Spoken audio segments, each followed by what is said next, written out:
Just in general, what do you see when you prep for USC? Overall, they have good athletes, as we know. They get all the really good recruits, so they have a good group of guys all across the board. But same stuff as we saw last year, so game plan isn't really different. They have really good receivers across the board. They have depth, so we just have to be ready for that. I think on Twitter, Pac-12 Networks tweeted something about, what can't Gardner Minshew do? And your girlfriend retweeted was like, complete a pass on Cam Bynum. Is it fun when you're in a game and it's just like you're so dominant that they don't even want to be throwing the ball near you? Yeah, it's obviously it's good to feel that from the other offense, but I just know I have to be on top of my game if I know I'm targeted by them. I don't want them to complete a ball on me, so I just have to know I got to be tip top every play. Do you ever just sit there and you're like, okay, I'm all bored now. Yeah, how about this way? I get bored every game. I went a couple games without getting targeted at all, so it's kind of boring. But that's part of being a corner. So yeah. Coach Wilcox was talking the other day about how much calm you play with and how you never panic. Do you feel that in yourself out there? Yeah, that comes from preparation. Over the years of working, I got a certain type of confidence just to know if I'm beat by a step, I can catch up and just play my technique and try to knock a hand down. So that comes with working and just all the work I've put in so far. Just being able to know if I'm getting beat, I'll be calm. If I'm beating you, I'm gonna still be calm and not try to get any flags or anything like that. We talked, and you're always one of kind of the last guys out here working. Is that something that's kind of new, or has that just always been your mentality, even going back to high school? That's been my thing since youth football. My dad put that in me. He told me Kobe would do it, Michael Jordan, all the greats would do that. So but great basketball players, what about any great football players? I know Jerry Rice did. That's the only football player that's known for it, for that I know of. So, but I mainly got that from Kobe because he's my favorite athlete, football, basketball, whatever, of all time. So I just know that. Yeah, but so that's just something I've always been doing, just knowing that I got to get a step ahead of somebody somehow.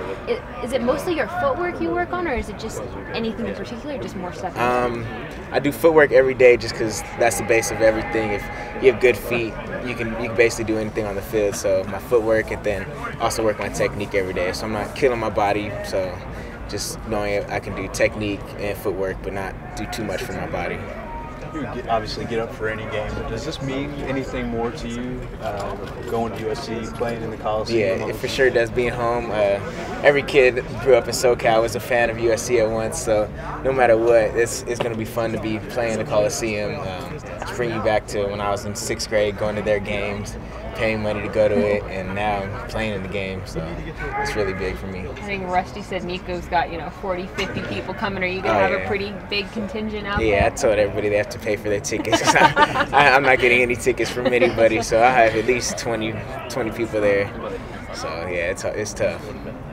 We asked Mo Ways about you on Monday, and he said he got away from the field right away and talked about you off the field. He said that he's seen you with walk-ons and freshmen, how you make everybody feel important.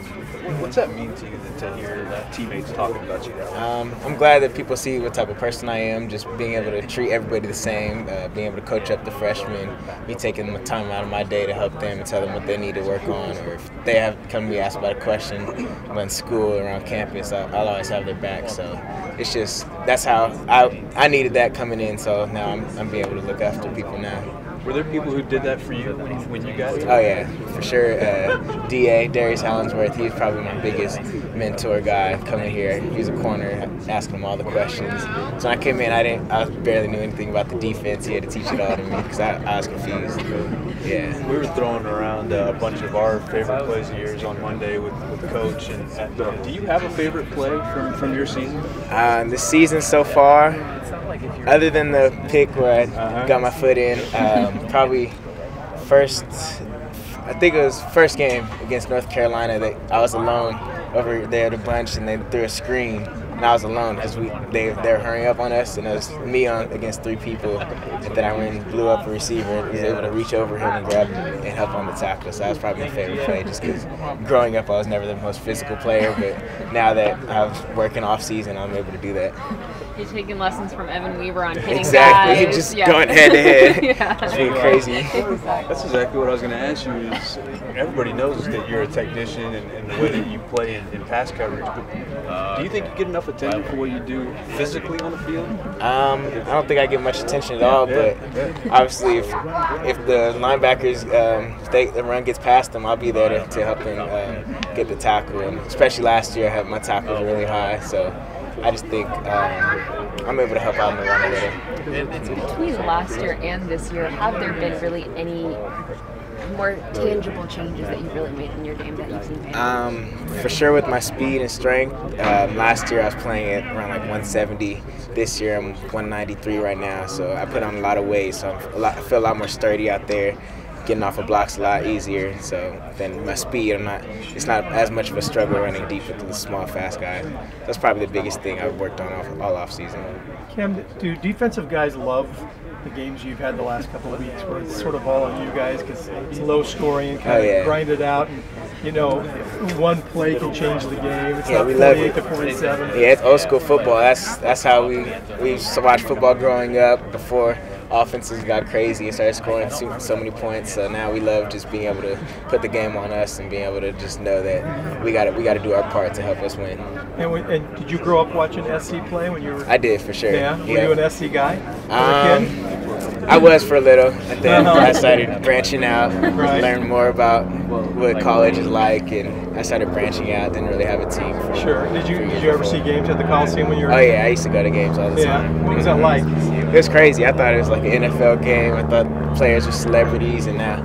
Well, they were for a while there. Yeah, yeah, they were. But looking at it now, it's like I'm in this situation, so it's crazy just compare it to when I was a kid going watching college and now playing in college. It's eye-opening for sure. Did you ever play in it as a kid in any games? No, I didn't. Okay. Nope. And when you walk out there, this would be your first time playing there, right? Getting playing time, yes. You went as a redshirt freshman. I was standing on the side. Will this be different? Oh yeah, for sure. I mean, this is, your coach said that there's a lot of great venues in this, but this is a little different than playing. Yeah, this place has history. It's going to be huge. It's going to be loud. Playing on grass, I love grass, so that's going to be really fun. They held a couple of Olympics here. I mean, pretty serious stuff. Serious history. Mm-hmm. Yeah. So when you walk in and kind of look around a little bit. Look around with that big old tunnel. That's my favorite part, walking through the tunnel. Everything echoing, it's all loud, so I love it. And then it's time to play, right? It's time to play. But of all the history, the most important thing that's happened there is Chris Palomalo played on. True. That's true. Last couple of weeks, you guys have played very experienced quarterbacks. Now you're facing a guy who's a freshman. How does that kind of change preparing for him and whatnot? What kind of looks you're going to show him? Nothing's really changing. We still have to respect him, respect his arms. At the end of the day, he's a really good player still, so we just got to know he's not as experienced as the other guys, so we can mix up some coverages, show one thing, play the other, just to mess with his head and try to make some plays with us. You've also got some wide receivers, some guys with some size who can run a little bit. Yeah. Is that a different kind of challenge than you saw last week with WSU? It for sure is. All the Washington State guys were smaller, faster. These guys will try to body you up and get big, but this is receivers we've all been against. Went against all of them in high school, so it's going to be fun to be able to see them. Which guys did you play against in high school? Michael Pittman, number 6, Tyler Vaughns. I actually went against him this summer. We were working out at the field down in SoCal, so I've been against him a lot. All of them through 7-on-7, high school. So when you line up against these guys who you've known for years, you say hi, how you doing, how's the family, or do you talk some trash? I just say what's up, hey, what's up? You be like, hey, right there. But yeah, it's fun being able to see the guys we grew up playing against, but playing against in high school, competing. Right. It's really fun to be grown up, still playing together. Right. How'd you do against them in those days? Pretty well. I was a lot smaller back then, a lot slower, so they sometimes had the upper hand on me until I started to catch up. So Saturday's a chance to get the upper hand back. Yep, exactly. All right. Thanks, Cam. Thank you. And what was the final Halloween costume decision? I'm releasing pictures soon. I can't yet. I can't say it yet. Thank you, guys.